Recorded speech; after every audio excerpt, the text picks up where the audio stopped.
بسم الله الرحمن الرحيم.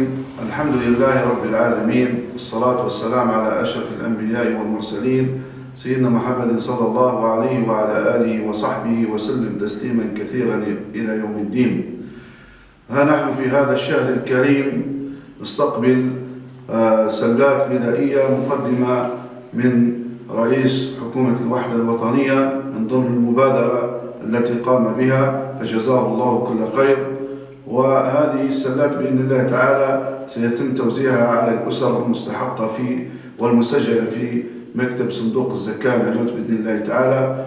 ونشكر كل من ساهم في هذه المبادرة المباركة، وكذلك نشكر رئيس مجلس إدارة صندوق الزكاة الليبي على إشرافه على هذه المبادرة، فجزاكم الله كل خير، والسلام عليكم ورحمة الله وبركاته. صندوق الزكاة الليبي، حلقة الوصل بينك وبين الفقير.